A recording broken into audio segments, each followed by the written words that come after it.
gbogbo àwọn àga yẹn ẹ ká súnmọ́ wájú ẹ ká fìlà àwọn àga wájú yẹn. mánà ọgọ́ kan á ní pé thou shalt not cast á ní káwọn ọkùnrin kó kásòkòtò wọn tó bá ń gbàdúrà ṣùgbọ́n ẹ̀yin obìnrin thou shalt not casket amen. mo gbé Ọlọ́run ga ní òru yìí fún àǹfààní láti mo ní láti wà níwájú àwọn ènìyàn pàtàkì àti èèyàn mímọ́ yìí. mo fẹ́ gbé Ọlọ́run ga fún ayé àdáde wa ní orí òkè yìí àti àwọn ọmọ mi fún àǹfààní tí mo tún ní láti lè wà níwájú wa ní program yìí títí ọdún yìí. mi kà sí ẹ̀tọ́ mo kà sí àǹfààní tí àwọn bàbá bá pẹ̀lú àwọn ọmọ kékeré pé ká wá ṣiṣẹ́ ìránṣẹ́. I believe it's a great grace and mo máa ń kọ́ ẹ̀kọ́ tó pọ̀ nínú ayé àwọn dádì ẹ̀kọ́ tó pọ̀ mo gbọ́ Ọlọ́run gbọ́ pé what the Lord is doing here èèyàn lè gbé ìgbé ayé Èkó ní oko ẹ sì lè wà lẹ́kọ̀ọ́ kó máa gbé ìgbé ayé oko lẹ́kọ̀ọ́. I discovered that ìran yìí á di ti àgbáyé in the name of Jesus. mo gbọ́ Ọlọ́run gbọ́ pé ìpàdé yìí sẹ́ni àwa tá a wà níbí yìí ẹ jẹ́ ká value tí a ní. sẹ́ẹ̀rì èèyàn kì í mọ iye pásítọ̀ gidi tí o bá ti kó sọ́wọ́ fake pastor. tẹ́bá rẹ̀ ń tó ti kó sọ́wọ́ rí tó bá rí ìjọ tó rí ìjọ́jẹ́ ìjọ àlàyé inú wọn máa ń serious níbi let us pray. sùmẹ́tò ẹ̀ tí o bá ti kó sọ́wọ́ rí kò ní mọ value. mo rọ̀ wá wípé àwa tí Ọlọ́run fún ní oore ọ̀fẹ́ láti wà ní abẹ́ ìpè yìí ẹ ká jẹ́ olóòótọ́. Bíbélì sọ pé ẹnikẹ́ni tó bá tọ́jú igi ọ̀pọ̀tọ́ ó ní yóò jẹ èso rẹ̀. What many church members they don't know is this: anointing téèyàn ò bá tọ́jú nígbà tí ìṣòro bá dé kì í tọ́jú èèyàn. Anointing tí èèyàn ò bá bomirin kò ní bomirin ayé èèyàn. Ó ní ẹnikẹ́ni tó bá tọ́jú igi ọ̀pọ̀tọ́ ní oṣù kìíní ó ní yóò jẹ èso rẹ̀. Ó ní wàásù we are not a beggar, we are a blesser. So whenever tí yẹn bá wà ní under anointing kan olómọdún mi gbà mí tí mo bá rí wípé ní ọ̀pọ̀ ìgbà ó máa ń ṣẹlẹ̀ pẹ̀lú wedding man of God ẹ máa rí pé ẹlòmíì tí ò dúró ní under àbí tí pastor kan ti gbé àdúrà rí just pray orí phone nǹkan dẹ̀ máa work. àwọn tó dẹ̀ ń dúró láàárọ̀ lọ́sàn-án lálẹ́ á dàbí pé nǹkan oṣù kìíní nǹkan work kìíní. Sometimes familiarity ó máa ń kó bá ìjọ. mo sọ fún àyẹ̀wò ní ìjọ wo ní church tọ́tí pọ̀ ń dì pẹ̀lú máa nọ́gà gẹ́gẹ́ bí bàbá àmánú bàbá àbẹ́jì ìyẹn ti ní problem díẹ̀díẹ̀. Don't see man of God according to the flesh. Too much familiarity ó máa ń kó bá yí àwọn èèyàn ó dẹ̀ máa ń bring forth infirmity. Too much familiarity can bring infirmity into your lives. You can tap the anointing but don't tamper the anointed. Praise the Lord. Gbogbo Ọlọ́run fún ayé àwọn ọmọ mi náà bí ẹ ti ń bá wa tọ́jú àwọn dádì always daddy is looking younger and younger. Mọ́mí lórúkọ Jésù ti Násárẹ́tì ẹ ò ní ṣiṣẹ́ fún ẹni ẹlẹ́ni jẹ́ mà ẹni ẹlẹ́ni kò ní gba ìṣe yìí ṣe in the name of the Lord Jesus Christ.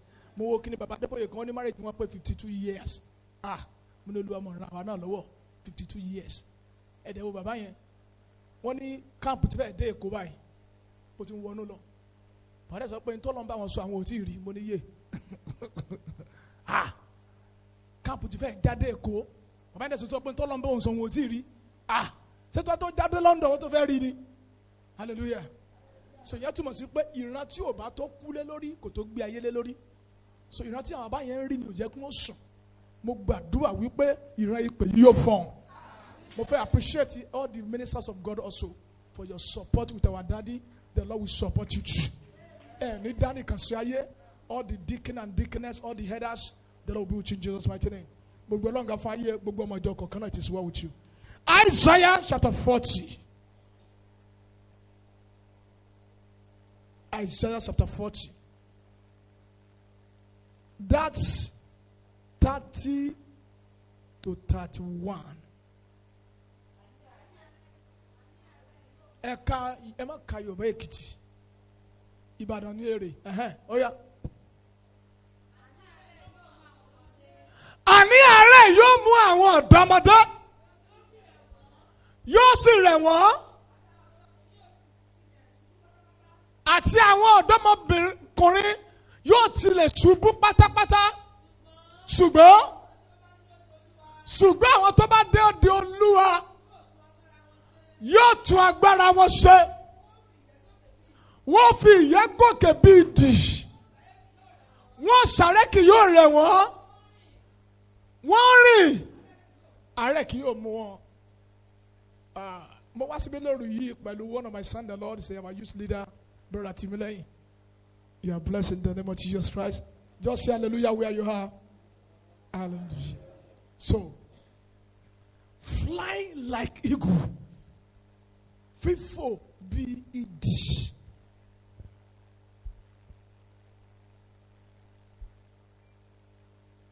Ní ìjọba kọ̀ọ̀kan, ìjọba àwọn ẹranko wà, ìjọba inú omi wà, ìjọba àwọn ẹyẹ wà. Ní ìjọba àwọn ẹranko, Bíbélì sọ nínú ìwé Òwe orí 30. Bible says, lion is the strongest among the beasts, and he turneth away from no one. Ó ní pé kìnìún jẹ́ alágbára jùlọ láàrin gbogbo àwọn ẹranko, kì í sì ìbójúwò ìkankan nínú wọn. So nínú ìjù, ọba gbogbo àwọn ẹranko ó ní kìnìún. Náà nínú omi, ẹranko kan wà, Isaiah 40:41 sọ nípa ẹ̀. No, Job 41 sọ nípa ẹ̀. Isaiah 27 sọ nípa ẹ̀.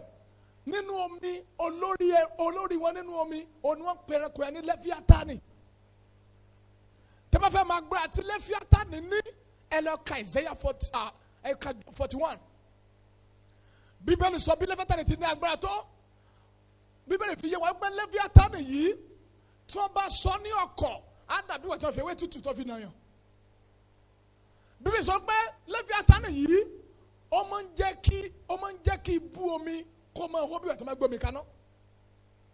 In fact, towards end Job yẹn 41, Bíbélì sọ pé kò sí ẹranko kò dá láì ní ìbẹ̀rù bí Leviathan. Tásọ̀ nípa ti kìnìún náà, wọ́n fi yé wa wípé study fi yé pé tí kìnìún bá ti dàgbà tán ó lè bú ni kò lè sáré mọ́. Ṣùgbọ́n tí kìnìún bá dàgbà dé level kan, Ọlọ́run fún kìnìún ní agbára tí ebi bá ń pa á kàn tọ̀ráǹd. Ó lè tọ̀ráǹd gbogbo compound church yìí. Tó bá kàn ti bú gbogbo ẹranko tó bá wà ní vicinity ibi tó ti tọ̀ yẹn, á kàn mọ́ vibrate lójú kan ni. Kò ní lè á kàn majestically. Ìdí ni wípé Bíbélì sọ nínú ìwé Òwe ó ní ìbẹ̀rù ènìyàn ló máa mú kí ìkẹ́kùn kó wá bá. Ìwé Òwe 29:25 kìnìún àkàn lọ bá ẹranko níbi tó ti ń gbọ̀n títì. Náà nínú àwọn ẹyẹ tí Ọlọ́run dá, àwọn kan máa sọ pé kìnìún ní ọba ẹyẹ, but according to the Bible, according to the scriptures, nínú gbogbo àwọn ẹyẹ tó ń fò láyé ọba wọn ní eagle. Ìdí. Study fi yé wípé I do research on this topic. Study fi yé wa wípé ITT ìdí máa ń fò dé kò tí ì sí ẹyẹ láyé tó lè fò dé ITT ìdí tí ń fò. In fact rẹ níbi tí ìdí ní agbára dé ìdí máa ń fò ó máa ń fò above ìjì lójú òfurufú. Bíbélì wípé ọ̀dọ́mọkùnrin yóò tilẹ̀ sáré. Ó ní ṣùgbọ́n àwọn tó bá dúró de Olúwa yóò tún agbára wọn ṣe. Wọ́n fi ìyẹ́ gòkè bí idì. Wọ́n sáré kì yóò rẹ̀ wọ́n. Wọ́n sì rìn àárẹ̀ kì yóò mú wọn. Sẹ́rífàsì yìí ó lóyún ó pọnmọ ó tún fa báàgì dání. Let me start from this. Tẹ́bá nípa ẹ̀fẹ́ sọ ẹlẹ́dìdẹ́ kẹ́ẹ̀dì ọ̀sà fúnra yín. If you see that you want to sleep, you can stand up, you can move here and there. Ìdì wọn ò kí ń bí ìdì ní ìdì. Hello. Ní èyìnbó ọmọ ìdì wọ́n máa ń pè ní eaglet. Ọmọ ìdì wọ́n ń pè ní eaglet. So nígbà tí ìdì bá bímọ, eaglet ló máa ń bí ọmọ ìdì. Mi mọ́ mo ti fẹ́ pè ní Yorùbá. Yorùbá tá díẹ̀ bá bí wọ́n á pè ní òròmọdìẹ. Wọ́n sọ pé òròmọdìẹ ò mà ṣá, yẹ́ ló ṣe kíni, yẹ́ ló máa wòdì. So now kì í ṣe pé táyì tí ìdí bá bí ọmọ lókàn mọ́ ní alẹ́ ṣe tí yẹ lè ṣe ó ní process tí wọ́n máa ń là kọjá kó tó lè manifest bí ìyá wọn tàbí bàbá wọn. Ìgbà tí mo ṣe research ìdí méjì ló wà. There's a bad eagle, there's a crying eagle. Eagle kan wà tó máa ń pa lórí ó jẹ́ ọkùnrin. Eagle kan tó pé ìyẹn mọ bí ìgbà tó ní adé lórí. Study nípa ìdí female ìdí tó jẹ́ abo ó máa ń tóbi gan ju akọ lọ. Náà ẹ gbọ́dọ̀ ní àṣálẹ́ yìí ẹ kí n kọ́ ka Jeremiah Deuteronomy yìí fún wa. Máa explain kankan kátólì gbàdúrà. Deuteronomy 32 verse 11. Mo rí pé kèsì Bible study láwa yìí sóòrù ni. So I will short what I have to share with you. Kí n bá sọ̀rọ̀ tẹ́mi tó bá wórí yín ó sọ ju ọ̀rọ̀ 1 hour tí kò wórí yín lọ. Hallelujah. Ẹ máa gbọ́ o. Ó ní gẹ́gẹ́ bí ìdí. Bí ìdí ti máa ń ru ìtẹ́ rẹ̀. Tí yín rẹ́ bàbà sórí ọmọ rẹ̀.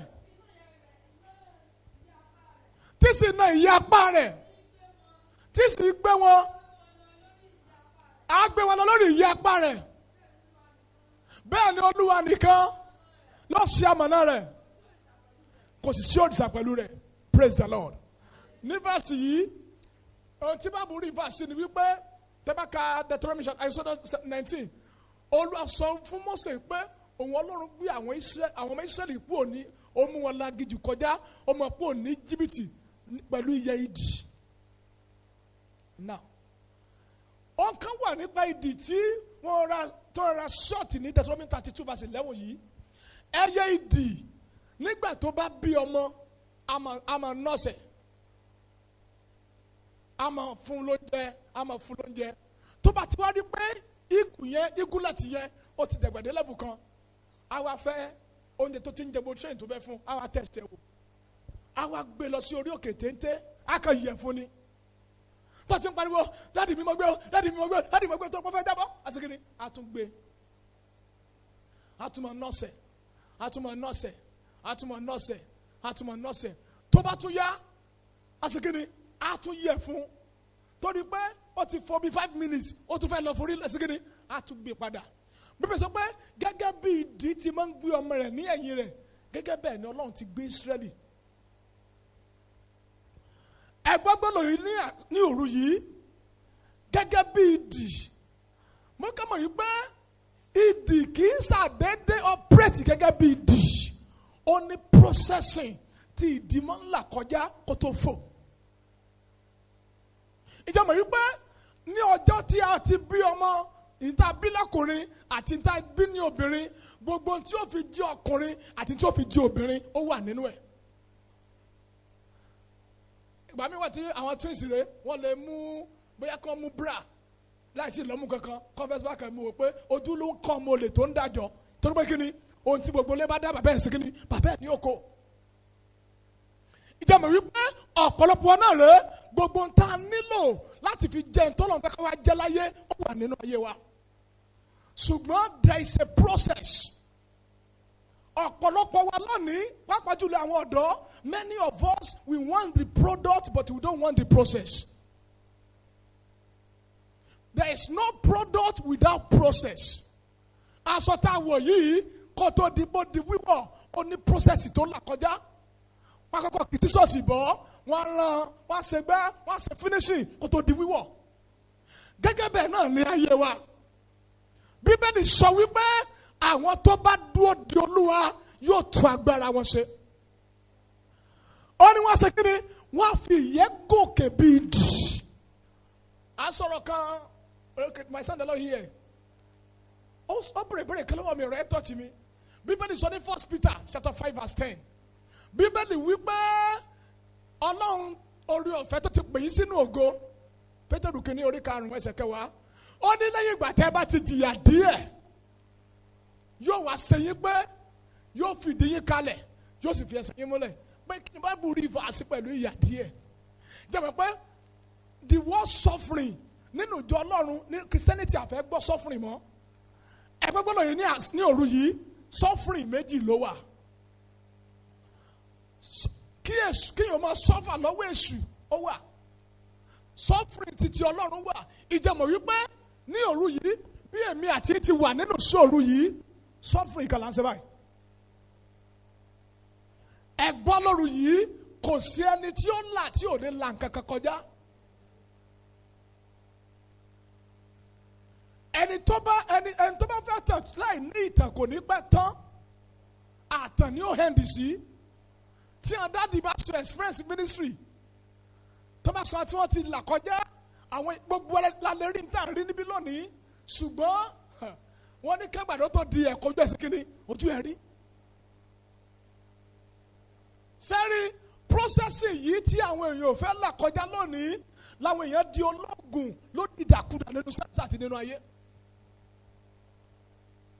Even sẹ́mi pé àwọn tó ń ṣoògùn gan tí oògùn jẹ́ fún wọn ẹ lọ bí wọn tí wọ́n là kọjá.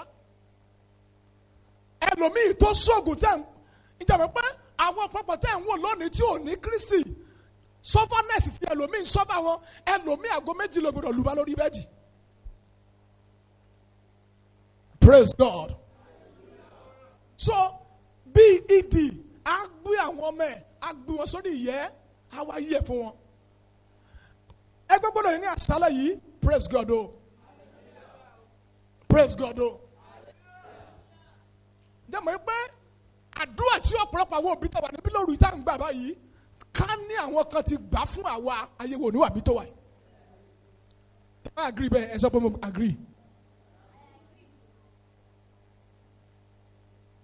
Ẹ bá agree kò lè ní degree amen kò lè ní lè degree amen. So ohun tí mo sọ fún wa ní òru yìí ni wípé that's why ohun tí à ń ṣe lóru yìí láti sọ̀rọ̀ kan àdúrà tí à ń gbà yìí kì í ṣe àdúrà òní nìkan. Àdúrà tí ìrandíran mọ́ síkiri tí wọ́n jẹ́ tí wọ́n fi kú ni.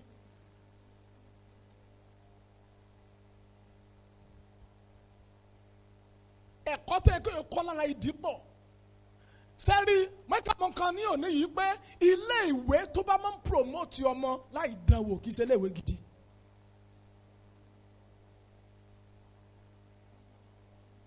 Ilé ìwé tó bá máa ń promote ọmọ ilé ìwé láìsí ìdánwò kìsìkìní kì í ṣe ilé ìwé gidi.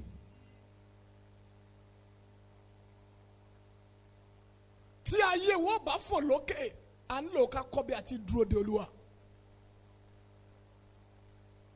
Sẹ́ni ọ̀pọ̀ ìgbà mo discover wípé nígbà míì tá a bá gbàdúrà tí Ọlọ́run bá dàn lójú ẹsẹ̀ ó fẹ́ ká kọ́kọ́ ìgbàgbọ́. Ìgbà míì tá a bá gbàdúrà tí Ọlọ́run ò dáhùn àdúrà lójú ẹsẹ̀ ẹ̀kọ́ kan náà ló ń kọ́ wa ó jẹ́ ẹ̀kọ́ sùúrù. Ọ̀nà tó bá dé odò ìjàmbá pé ohun tó le jù tó nira jù gẹ́gẹ́ bí ènìyàn láti ṣe òun láti dúró de Olúwa lójú ènìyàn ṣùgbọ́n ló dẹ̀ pay jù. Sẹ́rí àkókò we wait on the Lord lójú àwọn tó wà nínú ayé bígbà tí yẹn ń waste time ni, but hear me tonight, waiting time is never a wasted time. Waiting time is never a wasted time. Ẹ̀gbọ́n ni àárọ̀ yìí gbogbo ènìyàn láyé ló ní àkókò àti dìde tiẹ̀. Ẹlòmíì dìde tiẹ̀ àárọ̀ ni, ẹlòmíì ọ̀sán ni dìde ẹ̀, ẹlòmíì alẹ́ ni. Ẹ̀gbọ́n gbọ́dọ̀ yìí when you appear before your time, when your time comes you disappear. Tí èèyàn bá farahàn nígbà tí àkókò rẹ̀ ò tí ì tó, nígbà tí àkókò ẹ̀ bá tó, àsìkiri àti pòórá àti rabiṣọ. Sẹ́rí nítorí ọ̀fẹ́ Ọlọ́run mo máa ń study àwọn characters nínú Bíbélì àti nínú ayé tá a wà yìí. Sẹ́rí nígbà tí Ọlọ́run bá ń dá wa dúró fún àwọn ìdí kan tàbí òmíràn ni. Ẹ ka Bíbélì dáadáa, gbogbo àwọn tí Ọlọ́run dá dúró nínú Bíbélì kò dá wọn dúró lọ́wọ́ òfo. So ní òru yìí mo fẹ́ kí iye wa kó sí. Now tẹ́ bá study ohun tí Bíbélì sọ wípé àwọn tó bá dúró de Olúwa yóò tún agbára wọn ṣe, wọ́n fi ìyẹn gòkè bí ìdì. Tẹ́ bá gbárí ṣáàṣì gidi nípa ẹyẹ ìdì. Study fi yé wa wípé normally life span ẹyẹ ìdì 40 years ni. Normal lifespan ẹyẹ ìdì tí ẹyẹ ìdì fi máa ń gbé ayé 40 years ni. Ṣùgbọ́n ẹyẹ ìdì tí ó bá gbé ayé tí ó spend more than 40 years ẹyẹ ìdì lè gbé 70 years láyé, but on one condition. Ṣé kí n sọ condition yẹn fún wa? I do my study. Tí ẹyẹ ìdì bá ti ń wọ age of 40 years, ìyí ẹ ti máa ń every day bí wípé àti gbéra nira. Kí ni pẹ́pẹ́ nu ẹ̀? Níbi tí Ọlọ́run fún ẹyẹ ìdì ní agbára dé, tí ìdì bá wà nínú àwọn ọ̀run lọ́hùn, ó lè sáìtì jẹ láti lẹ́lẹ̀. Ìdì ó jẹ ẹyẹ tó ní foresight, tó ní àfojúsùn. That's why gẹ́gẹ́ bí ọba náà dẹ̀rẹ́, a gbọ́dọ̀ ní àfojúsùn. Torí ẹni tí ò bá ní àfojúsùn kò ní sún. Irú ẹni bẹ́ẹ̀ yóò kàn máa sùn ni. Tẹ́ bá rí nínú àdúrà, ẹlòmíì rèé kọ́mọ́ asekini yóò mọ̀ sùn ni. Ẹni tó bá dẹ̀ sùn rèé kò ní sún. Kọ́ ẹ bá yẹ kó o sún jẹ lókù. Mo ní wo ní sún ọ jẹ.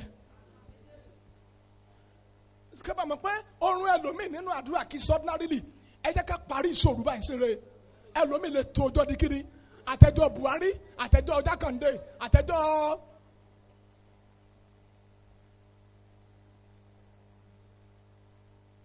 kẹ́bà mọ̀ pé àwọn ọrùn mi ò kì í sọ́dúnárì. Ẹlòmíì ti sọ Báíbù di ògùn oorun tó bá ń wo oorun tí ò rẹ̀ sí kiri. Wọ́n ti gẹ́ tẹ́bà ti pé Báíbù ti di ògùn oorun fún wọn ti gẹ́ ti èèyàn nìyẹn. I'm telling you. So ẹyẹ ìdì ó lè lo 40 years on normal ground, but ìtí ó bá lò beyond 40 years, that's a condition to do. Now tí ẹyẹ ìdì tí ó bá lò tó fẹ́ lò more than 40 years, tó bá ti pé 40 years ohun tó máa ń sẹ́ni yìí, wọ́n ẹyẹ ìdì á lọ sí orí òkè téńté, á wá mú ẹnu ẹ̀yẹ á máa sọ́mọ́ àpáta tí pẹ̀pẹ́ yẹn, because tó bá ti ń wọ that kind of age, ẹni yóò kí ń wà sharpen, kò kí ń wà effective mọ́. Tó bá dẹ̀ ti wà ìfẹ́ tó bá ti lè rí oúnjẹ jẹ kò ní survive ikú dáadé. Àwa sọ́mọ kìíní tí kìíní àfi yọ dànù. So now tó bá tí kìíní bá ti wá yọ tí ẹnu mi ti yọ ẹyẹ ìdì yẹn á wá fa gbogbo èyí ara ẹ̀ tú, á wá wait for good 150 days, that's 5 months. So after that 5 months ìyá mi àsekínì á ti yọ ìpapọ̀ àsekínì á ti yọ lẹ́nu ẹ̀. You'll not be able to fly, and he can spend extra 30 years, making 70 years. There is no gain without pain. Anything that gives you gain without pain, it will have consequence.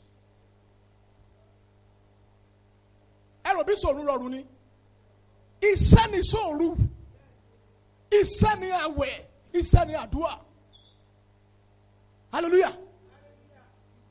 Iṣẹ́ ni àdúrà, iṣẹ́ ni àwẹ̀. Now, ẹ wo ìtí ó náyàn láti ẹyẹ nìyẹn o, ordinary ẹyẹ. Sọ́ni fi ya pé a dúró síbi orí òkè yẹn for good 150 days. Tí ìyá mi àfi grow padà, tí kìnìún ẹnu ẹ̀mí yẹn àfi grow padà. After that, àwa wà look younger padà. Ìjọba pé bí a bá ti dúró níwájú Ọlọ́run sí ni okun wa nínú Ọlọ́run máa ń wà renew sí. Ẹ wọ́n lọ dáadáa, ọmọ Ọlọ́run tí ò lè gbààwẹ̀, tí ò lè ṣe sóòru yóò bí àwọn àjẹ́ létà. Bẹ́ẹ̀ dákun ọkọ ìyá mi, gbogbo orí oṣù burúkú nǹkan sòrò, mo ń ṣeré ní táwọn fíìmù Ìyá Ìbàdàn. Ó ní gbàgbàgbà gbòfàṣàtà nílé. Yẹn bá yọ lẹ́yìn pé èmi èṣù náà mo dé. Èmi eré mò ń sin tí mò ń sọ kọ́ nìyẹn. Pé gbàgbàgbà mi ò lè gbọ́ Sátánì tó bá gbà tiẹ̀. Hallelujah. Ó jọ bí ẹ̀wọ̀n dàbọ̀ mẹ́sẹ̀jì wa mẹ́. Dídò di Olúwa. Sọ́mọ̀ pé to wait on the Lord ó take extraordinary grace. Àjọsọ àti mánàgọ̀ kan bẹ́ẹ̀ jọ máa ní alẹ́ ní àti mánàgọ̀ yẹn. Okay, fún àpẹẹrẹ kí ohun tẹ́ ẹ̀ mọ́ ṣe fún àpẹẹrẹ ṣe rẹ bóyá àwọn akọrin tó lè kọrin dáadáa kẹ wá lẹ́nìkan kó máa kọ orin kó dẹ̀ mọ́ kọ́ yọ̀bọ̀yọ̀bọ̀ tẹ́ ẹ̀ dẹ̀ mọ́ pé tẹ́ bá gbá microphone ẹ̀ kọ́ ṣùgbọ́n tó ní kẹ́ ẹ̀ jókòó kẹ́ ẹ̀ wait. àwọn kan ní síwájú ẹ̀ ọ̀dà play kẹwàá rẹ̀ nìkan kó mọ̀ play organ kó mọ̀ play kú play ṣùgbọ́n ìwọ tó dẹ̀ mọ̀ play rẹ̀ wọ́n ní kò jókòó ná bó dá sọ́mọ́ sẹ́yìn. tẹ́bá gbọ́ máa nà gan mi lórí rédíò ẹ wò pé ọ̀nà wo lẹ́nu yìí gbà lórí rédíò ẹ wò pé lè kí ta ló gbówó lẹ̀ tó fi dórí tẹlifíṣàn ṣùgbọ́n ìwọ tó dẹ̀ mọ́ sọ́dẹ̀ rẹ̀ wọ́n ní kò jókòó. Waiting on the Lord. Bàbá Adébóyè àwọn ló ordain bàbá Wálé Òkè àwọn ló ordain bàbá Oyèdépò ǹjẹ́ mọ̀ yí pé bàbá Wálé Òkè ti ń káàkiri àgbáyé kó tó búrò bàbá Adébóyè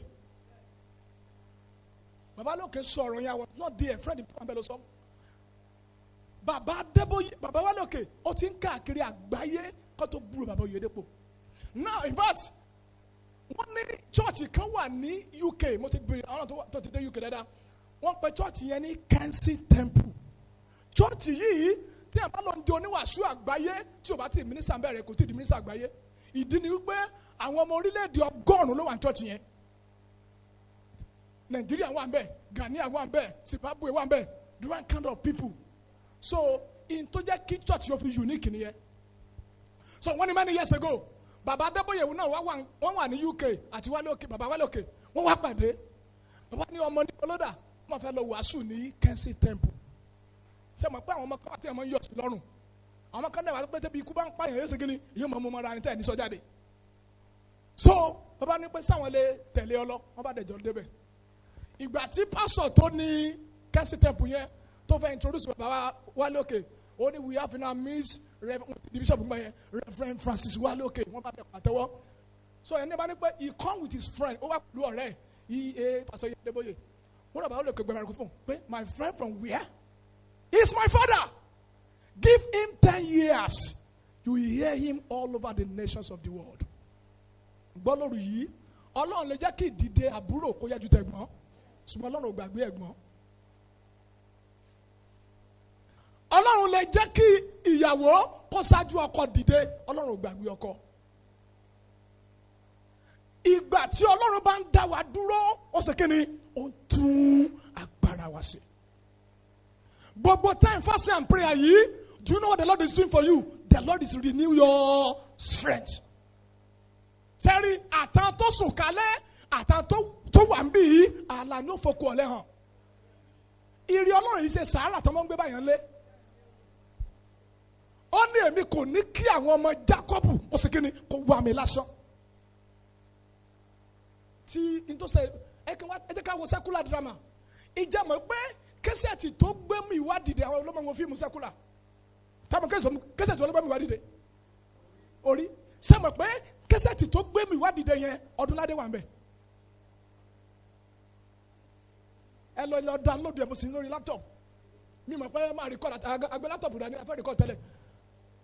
Lára àwọn wèrè tó wà ní Ìdànrè Ọdúnládé wà ń bẹ̀. Ẹ lọ wo fíìmù yẹn dáadáa. Ẹ wá wo time tí mu ìwà fi ìdìde yẹn láàrin 5 years 8 years. Bàtọ́ sí kíni ìdíyẹ sí kíni ó stagnance. Lónìí báyìí mu ìwà gan sí kíni ògùn Ọdúnládé òfin tọ́pù ẹ̀ báyìí ni. Bẹ́ẹ̀ ni àbí bẹ́ẹ̀ kọ́ if you are current for you to learn something tó bá lẹ́nìkan tó dáa fún mọ́ heavy ẹ̀ o lè jowú nǹkan gidi wọ́n sì kíni mọ́ jowú kíkorò torí pa lọ́rùn ọ̀rọ̀ òwú ni. So àkókò látàbúlẹ̀ there's a time we very close we move here and there for programs. Ìjọ kẹsàbúlẹ̀ sọ fún mi wípé wọ́n pe bọ́ọ̀lù kan ní Káyọ̀dé Ìṣòro Ayé. Mo pẹ̀lú àpẹẹrẹ di connect mo kẹ́ agbára. Gbogbo táyì tá ọtí wọ́n ṣe wíri gbogbo táyì tá tí mo sì tá sì kéré díẹ̀ gbogbo 1993 tó bá ti dìjọ Sunday báyìí tó bá ti gbé bọ́ọ̀ yẹn sí a ní ìṣòro ayé mi everybody á ní fẹ́ wo TV. Látàbúlẹ̀ ló máa ń fi ògùn ẹ̀ tọrọ ṣùgbọ́n lónìí tó bá rí òun báyìí á ní màmá o. Ẹ̀kẹ́sọ̀ tí mo rí program Akínbí Màkì kan ní Ọ̀bándé mo wò pé wow beauty wà ń bẹ́ẹ̀ ẹni sì gbọ́n lè pupa ṣùgbọ́n kò sí kíní nǹkan sí ń bẹ̀ mọ́. Tí Ọlọ́run bá ń dọ̀ dúró tí Ọlọ́run ò bá fìyàn yóò kàn mọ́ hàn ni. Tàbí station tí o ti tẹ́ bá fẹ́ set rédíò tí o bá ti dojú ẹ̀ kí ló máa ṣe á kàn mọ́ hàn ni. tí Ọlọ́run bá fi hàn èyí ó kàn mọ́ hàn ni kò dẹ̀ ní hàn yóò kàn mọ́ hàn. So ní òru yìí ó ní àwọn tó bá dúró de Olúwa condition láti forbid ní pé kí ni kò dúró de Olúwa kó lè bá tún agbára ẹ̀ ṣe. Ẹlòmíì ògo tí Ọlọ́run fún láti wá lò láyé generator àpásímà nebo ò lè kárí ẹ̀ ó nílò mechano you what then tó bá lọ fẹ́ lọ àpásímà nebo ògo yẹ sí kí ni àmọ́ frontier tì ní kò ní wúlò fún wa kò ní wúlò fún anybody sẹ́pẹ́ jíjẹ́ máa frontier tì yóò bá tẹ́jà jẹ́ àmọ́ jọ bọ́ọ̀bù gan àjọ bọ́ọ̀bù. So ní òru yìí ó ní àwọn tó bá dúró de Olúwa yóò tún agbára wọn ṣe. Tó bá tún ní orí ọ̀fẹ́ láti wà ní ìpàdé ọdún yìí ẹ̀ bá kádò tí múra sí àdúrà please gba gidi tí Ọlọ́run má bẹ̀rẹ̀ sí dáhùn àdúrà aládùúà ipa aládùúà kìíkà. Ọlọ́run tún fún mi lórí ọ̀fẹ́ láti raise àwọn youth gan. Many partners for our ministry today àwọn youth tí mo ti raise ní Àgbàlá Àtúrà. Mo sọ dé wọn tí humanly speaking tẹ́rọ bí wọn ò lè dá nǹkan kan we want to become many things. How many of them in America and to one Qatar and to one Dubai? Tẹ́rù bí wọn ò lè dá nǹkan kan. Àdúrà máa ń shape ayé yẹn. Má compare ayé ẹ̀ pẹ̀lú anybody. Má bẹ́ẹ̀ tí ò ní ìrànrìn. Ẹlòmíì ra ayé ẹ̀ kó jí kó jẹun kó wọṣọ ni. Láti rí ọmọ kan fún lóyún kọ́dẹ̀jọ́ gbé bus cutter. Ayé bí táyé tiẹ̀ pín sí nìyẹn. Ní ìran ní foresight. So ìdílé máa ẹ̀ díọ̀ láti wait for that 150 days. Tó kí ni tó kó ní ìran tuntun ó ní foresight ìdíje ẹyẹ tó ní okun ẹ wá jẹ́ kankan fún pa ìdí kátó olùgbàdúrà ní àṣálẹ́ yìí. Gbogbo ẹyẹ láyé tí wọ́n bá ti rí ìjì wọ́n máa ń tọrí padà ní. Ṣé rí àrí ìjì yọ̀ ní ẹyẹ ìjì. Ṣé nígbà tí ìdí bá ń rí ìjì a kàn dá pálẹ̀ iṣẹ́ ìkóso ẹ̀mọ́ struggle àti fò ìdí yá ségiri láwọn gbé fò lọ. Ẹyẹ tí ìdí jẹ́ nìyẹn ṣùgbọ́n àṣírí ìdí ni pé ó ní ẹni tó bá dúró de Olúwa àfi tó bá rà sí á fi yẹ gòkè bìdì. Àwọn ló fẹ́ gòkè lóru yìí. Àwọn ló fẹ́ gòkè lóru yìí. Kọ́bi àti dúró de Olúwa. Kí ló túmọ̀ sí pé a dúró de Olúwa gan? Ẹ kàn sọ nǹkan mẹ́ta fún wa, a fẹ́ gbàdúrà. Kó dúró de Olúwa túmọ̀ sí ká dúró de àkókò Ọlọ́run fún ayé wa. Ká ṣe kí ni? Dúró de àkókò Ọlọ́run fún ayé ẹ̀. Bíbélì sọ ní ó sọ ní Oníwàásù 3:11 ó ní Olúwa mọ ohun gbogbo dáa ní àkókò rẹ̀. Ẹ wo ohun tí Ọlọ́run sọ ní ayé àwọn bàbá wa ó possible ká rí àwọn tí tọ́jọ́ dìde tí wọ́n ti lo ògo òwúsùsù dá wáyé wá sí kíni tí wọ́n ti lọ. Dúró de àkókò Ọlọ́run fún ayé ẹ̀ ó túmọ̀ sí dúró àkókò Ọlọ́run fún ayé wa. Ó sọ nínú ìwé 1 Peter 5:6 ó ní pé ẹ tẹra yín bá lọ́wọ́ agbára Ọlọ́run kó n kó lè bá gbé yín ga ní àkókò tó tọ́. Most of the time àkókò táwa rò bó kó tọ́ kọ́ ló tọ́ lójú Olúwa. Bó ti sọ̀rọ̀ yẹn fún arábì ọ̀rọ̀kùnrin sọ̀tún kí ni ẹ rí mọ̀mọ́ bírọ̀dà yẹn bẹ́tẹ̀ bá teachers bẹ́ẹ̀ ló ń lọ. Wọ́n jọ apply fún iṣẹ́ ní bank. Àwọn mẹ́ta wọ́n dẹ̀ wọ́n á test wọn padà. Ẹ mọ̀ tó ṣẹlẹ̀ òun àti ìyàwó ẹ̀ dẹ̀ jọ jà ìyàwó ẹ̀ dẹ̀ yọ sim ó dẹ̀ kàn. Bẹ́tẹ̀ bá teacher tó wà lẹ́gbẹ̀ẹ́ mi. Àwọn méjì yòókù wọ́n dẹ̀ pè wọ́n dẹ̀ ríṣẹ́ ẹ ti sẹ́mu ti kán sọ́fẹ́ wọn bí wọ́n pè àbí wọ́n pè wọ́n. Àwọn ẹ̀dẹ̀ lọ́bi sẹ́yìn kò pé bí a month táyẹn ní táwọn akálà táwọn olè ń rọ́ọ̀bù banks gan àwọn olè dẹ̀ wọ bank wọ́n dẹ̀ pa àwọn méjèèjì.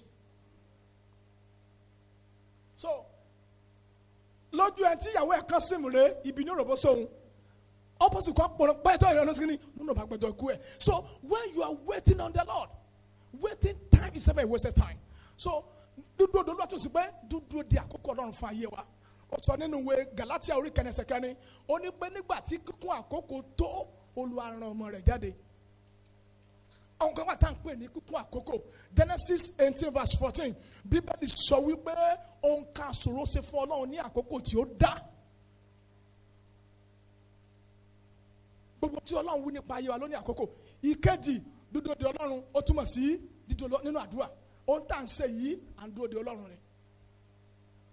mo sọ kí n kàn fún mo preach ní church ní ìrọ̀lẹ́ yìí mo preach lórí promise prayer and performance. In tó wà láàrin ìlérí Ọlọ́run àti ìmúṣẹ ìlérí Ọlọ́run ó ní àdúrà.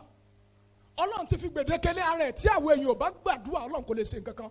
Ẹlòmíà kan gbọ́ ìlérí tí ó fi kú ni. Ọ̀pọ̀lọpọ̀ ló ní ìwé tó ń kọ ìlérí sí ṣùgbọ́n tí ò ní ìwé ìmúṣẹ torí pọ̀ lẹ́nu wọn nú àdúrà. In fact, kí Ọlọ́run tó rán Jésù wá sáyé àwọn èèyàn kan ló intercede for 50 years kí Ọlọ́run tó rán Jésù. Tẹ́ bá ka ìwé Luke chapter 2 Bíbélì sọ nípa Símónì àti Hánà.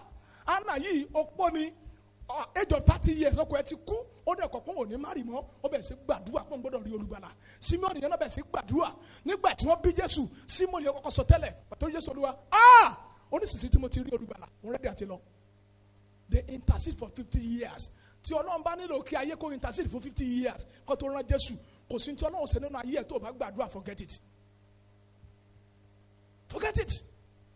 Ọlọ́run sọ fún àwọn Ísírẹ́lì pé wọ́n ṣe àtìpó ní ilé agojì fòrèwú ọdún nígbà tí òsì ẹni tí ó sì pẹ̀ tí ó gbàdúrà bíi àfọ ọmọ Ísírẹ́lì wọ́n tó lo extra 30 years. Ìdí nìyí nígbà tí Olúwa tó sọ látàrí Jeremiah 25 verse 8 to 12 wípé wọ́n ṣe àtìpó ní Bábílónì fún 70 years. Daniel chapter 9 verse 2 ó ní èmi Daniel òye yé mi nípa ìwé ó ń ka ìwé Jeremiah ó bẹ̀ sí wá intercede. Ọlọ́run tó wá rángẹ́lì láti wá intervene. Báwo ni bá ṣe segin ni ó tún di lọ́wọ́ for 21 days. So Ọlọ́run kò lè ṣe kankan nínú ayé until tá bá pray. So ní òru yìí rí àǹfààní ìṣòro yìí fún àǹfààní láti bọ Ọlọ́run sọ̀rọ̀. When you are waiting the Lord waiting for his time to pray and dídúró lórí ọ̀rọ̀ rẹ̀ ẹ káàdì olórí ẹ̀ sọ wá ní àṣálẹ́. Stand on your feet tonight.